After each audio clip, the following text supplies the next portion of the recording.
Yo, what's up mga kaibigan? Nalina tayo magkwentuhan dahil sa scandal ni Kawhi Leonard regarding sa under the table na bayaran ay posible nga siyang parusahan ng NBA kung saan i-void nito ang kanyang current contract sa Los Angeles Clippers na magiging dahilan ng kanyang pagiging free agent sa kalagitnaan ng season na ito. Ibig sabihin ay mawawala nga natitira niyang 50 million sa kanyang pinirmahan na kontrata sa Clippers. Obviously, financially ay hindi ito maganda kapag natuloy ang parusa na rumor na ibibigay kay Kawhi Leonard ng NBA kapag napatunayan nga na may under the table nga na bayaran na nangyayari. Na siyang dinemand ng kampo ni Kawhi nung pumirma siya ng kontrata sa team na ito. Ganun pa man ang Clippers nga ay nasa 10 seed lamang ngayon ng West at kay Kawhi na nga mismo nang galing na it's over. Tapos na nga daw ang season na ito para sa Clippers at wala na silang tsansa na maging contender pa. Kaya naman masakit man ito financially, subalit kung magiging free agent nga si Kawhi sa kalagitnaan ng season na ito, pwede nga siyang lumipat ng team at maglaro para sa isang contender para mas lumakas ang tsansa na magkampiyon.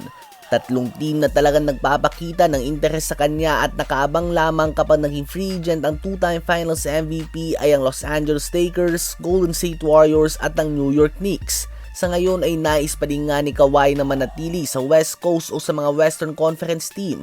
Mas preferred nga ni Kawhi sa hindi gaanong malamig na klima. San ka nga ba makakakita ng player na nag-average ng 27 points per game na biglang magiging free agent sa gitna ng season? Jackpot nga makakakuha sa kanya sa mababang sahod kahit para lamang sa season na ito.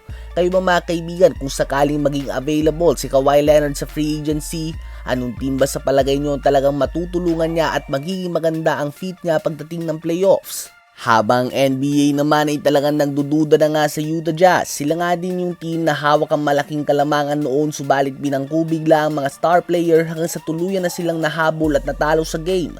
Una na nga nilang inanunsyo na biglang out na sa buong season si Jaren Jackson Jr. Kailangan nga daw nitong operahan. Sumunod naman si Jusuf Nurkic na may nose injury na season ending umano.